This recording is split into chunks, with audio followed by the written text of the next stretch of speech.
For this video, I'm going to be talking about my robotics project number 1, in this case, a maze navigating robot, and the trials and tribulations that were encountered and overcome for the production of a functioning robot that finished two objectives.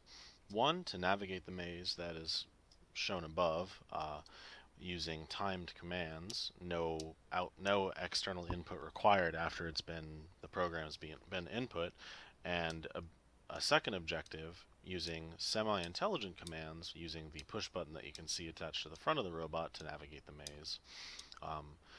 There were some problems involved with that, and this video will cover that in its entirety. What you're looking at now is the underside view of the robot that I built for this project. I used the underside because the overtop view is obstructed by VEX metal and the carriage that is used to mount the battery.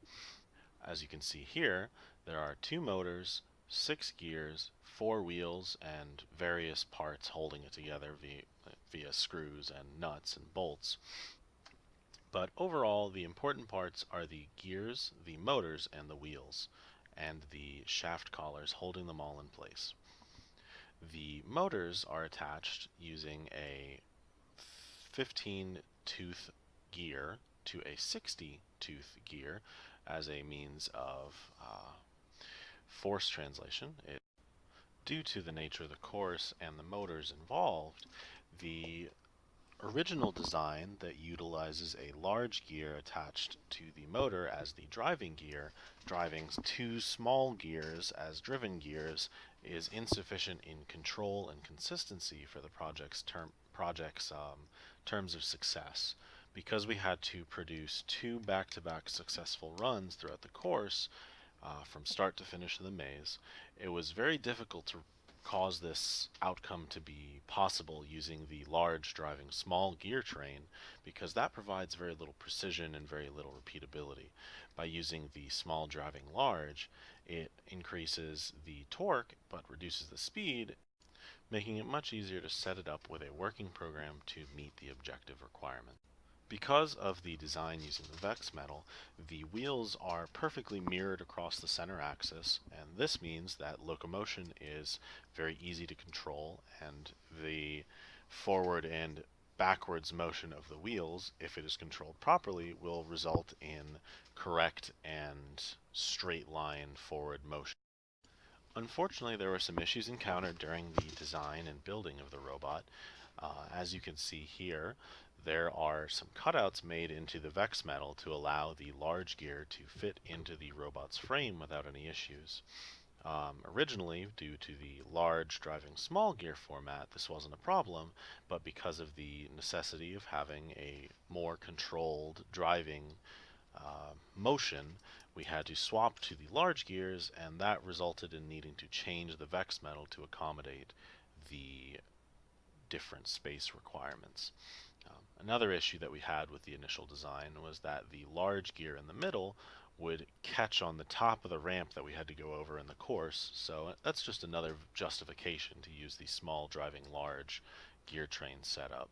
Because the gears are centered on the axles with the wheels, this resulted in the large gears no longer catching on the top of the ramp. In the second picture that you're seeing now, there is a LCD display. This LCD display would be the LCD display that would provide notifications of turns and motion that was happening in Objective 1. So say we were turning left, then it would display left turn and for how long we were doing it. However, due to technical difficulties with the software and potentially with the hardware in the robot, we were given a pass not to use the VEX LCD display and just to proceed with the project as intended. What you're looking at now is the code that was utilized in the first objective to make my robot run the course in the following video correctly. Because of the nature of motors using the same commands as the servos in the libraries as far as Arduinos are concerned, we included the servo.h library, and we declared our servos, our motors in this case, to be servo motor 1 and servo motor 2. This allows our motors to be recognized by the code as a writable entity. Then in this case we attach them to pins 3 and 5, and then we begin to write the code. For Objective 1 in Robot Project 1, my robot had to navigate a simple maze without touching any of the walls by using only pre-programmed commands. In this case, it was using the motor 1, motor 2 write command and the value specifying the speed at which the motor is supposed to rotate until told otherwise. The delay command in this case serves as a impromptu duration command for these commands to the motor. So say in the first line we have motor 1 write 60, motor 2 write 60, delay 700.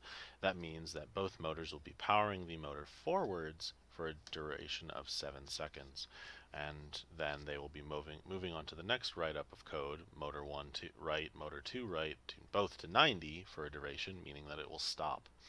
This is continued throughout the robot and throughout the programming, each command being different. Motor write 60 and 120 being a left turn, and motor 120/60 being a right turn.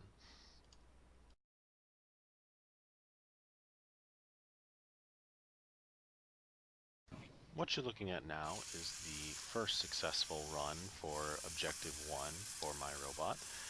As you can see, the robot requires no input based on a push button that will be attached to the front. It just navigates the course without touching any of the walls and following the pre-programmed commands so that it follows through the course. It's beautiful!